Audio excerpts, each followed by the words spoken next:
Hello everybody, Kyle here from Web Dev Simplified. In today's video, we're going to be talking about the three main ways to store data inside of a browser, which are local storage, session storage, and cookies. We're going to talk about the differences between the three, as well as how to use all three of them. So let's get started now. Now before I get started talking about the differences between cookies, local storage, and session storage, I first want to talk about the similarities between the three. All three of them are being stored on the user's actual browser that they're using. So if they're using Google Chrome, it'll be stored in their Google Chrome. If they're using Firefox, it'll be stored in their Firefox, and so on. So that means that any cookies or local storage or any of that that's saved on a user's browser, for example Chrome, will not be available on another browser on their same computer, for example Firefox. So it's browser independent. Also, users do not share cookies and local storage between them. So if you set the local storage for a certain user, none of the other users of that site will be able to see that because it's stored on that user's computer only and nowhere else. So this is really meant for storing information related to a single user, and it's not important if this information gets lost, for example, since the user can always delete any of their cookies, local storage, or session storage at any time. So now let's talk about the differences between them. There's kind of two categories here. Local storage and session storage are very similar in how they interact, and they're only different in a few instances, while cookies are almost completely different than the other two, and are also quite a bit older than the other two.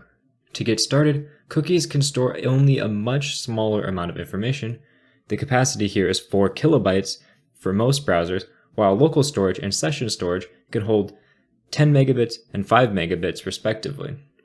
This means that cookies are going to be much smaller than local storage and session storage, but that's okay for their use cases. Also, cookies are supported in older browsers, which support HTML4, because they've been around for much longer, but that's not really something you have to worry about because HTML5 is in pretty much any browser being used now. Also, cookies and local storage are available for any window inside the browser, so if you have Google Chrome open on one tab or another tab, the cookies are going to be available on all of the different tabs that you have open to that website, while, for example, session storage is only available in the single tab that you have open that you set it in, so it won't be available if they open another tab and go to your website. As for expiration, this is where local storage and session storage really differ from each other. Session storage is for that one browsing session, which is why it's called session storage, and it is removed as soon as the user closes the tab where that session was set. While local storage is around forever until the user ends up deleting it, or you delete it yourself inside of the code. And then cookies, you actually have to set when they expire. Usually you're going to either set an infinite expiration, for example a year very, very far in the future, or you're going to want it to expire in a certain time frame to see if the user has done something in that time frame, but you have complete control over when the cookie actually expires. As for storage location, local storage and session storage are both on the browser like I said earlier, but cookies, while they are stored in the browser, they are sent to the server every time a user requests something from the server, whether it's an image, HTML file, CSS file, anything, the cookies get sent along with the request, which is why they have a much smaller capacity because all of the information in the cookies gets sent to the server. So if you have a lot of cookies that are really large, it'll slow down your request to the server and the request coming back from the server. This is why you want to make sure the cookies that you use are small and as limited as possible so you don't slow down the request any more than you need to. It also makes cookies really good for doing certain authentication related tasks because they actually get sent to the browser or to the server from the browser, unlike local storage or session storage. And that's really all the main differences between the three. For the most part, if you're going to be storing something in the user's browser, you're almost always going to want to use local storage or session storage depending on how long you want it to live, whether you want it to be for one session or if you want it to live after they close the browser. And you only really want to use cookies if you need the aspect of sending it to the server, because if you don't need to send it to a server, you're just adding extra overhead and cookies are much harder to deal with, so you should always use local storage or session storage unless you need to send it to the server. So now let's look at a few examples of cookies, local storage, and session storage.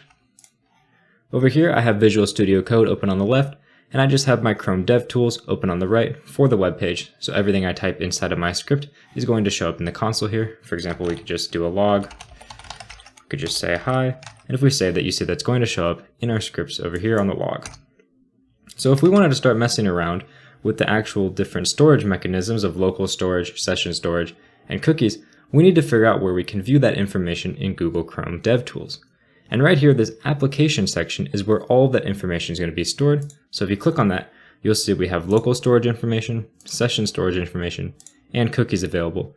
And you can see that they're all going to be for this actual site that we're on, which is my local host. And if you don't actually see this up in the top, just click these little arrows on the side and it'll be in the list over here for you. But for me, it's just right on the top, so we can just go straight into it. You'll notice that at the beginning, all of these are pretty much empty, except for my session storage. I'm using a plugin in Visual Studio Code called Live Server. So every time I save my JavaScript, it'll reload my browser, and it just uses this session variable inside of that plugin. So we can ignore this variable right here for now. And then also my cookies are completely empty. So to get started, let's start with creating some variables and adding them to our local storage.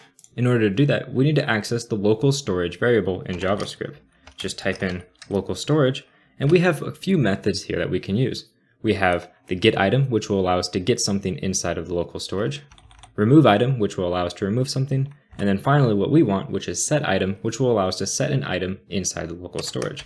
And this just takes two parameters. The first is going to be a key, and the second will be the value. The key is what you're going to use when you want to get or remove something, and the value is what you're going to get when you get that keyed item.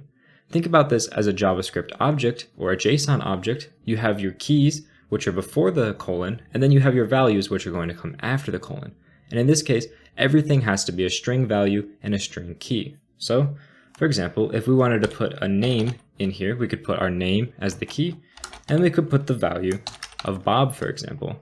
And if you save that, you see that we now added this item to our local storage with the key name and the value of Bob. And we could get that item out of the local storage.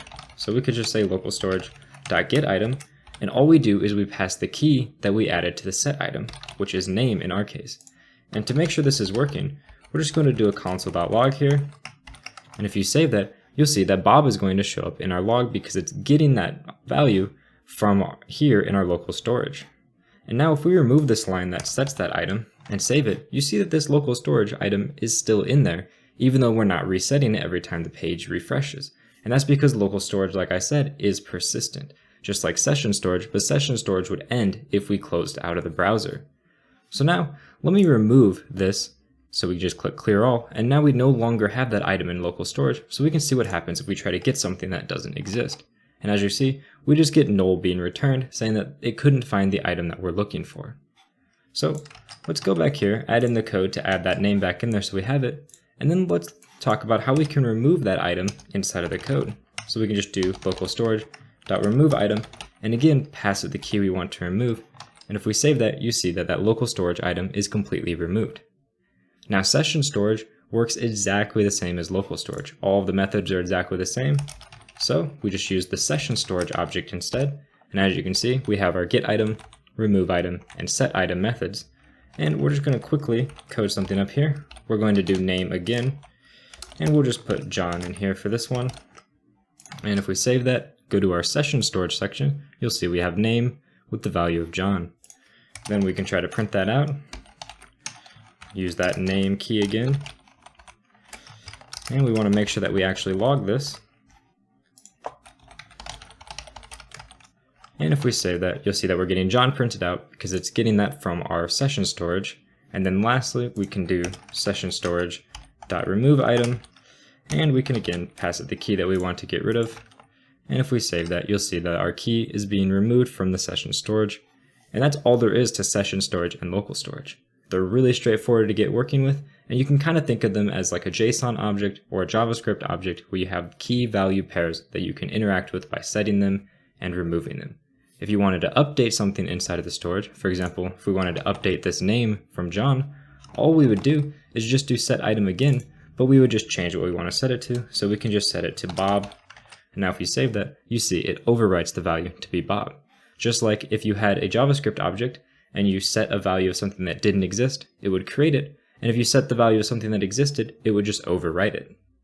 But then what we have left is cookies. And cookies are much more complicated and quite a bit different to work with than session storage and local storage. So let me explain how they work now. Unlike session storage and local storage, cookies don't have a very nice interface for interacting with them.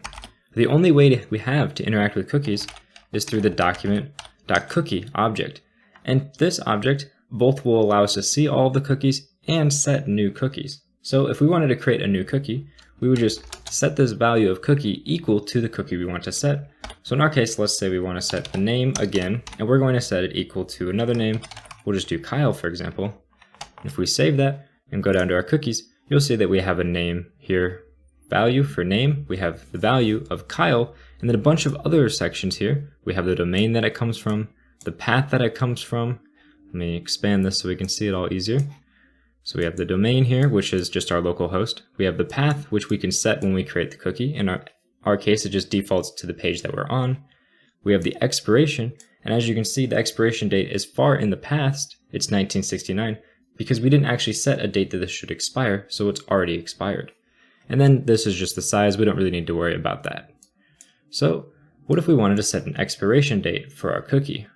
All we would have to do is go into here and actually specify when we want it to expire. So we would put a semicolon here after our name to denote that we're going on to another section of our cookie.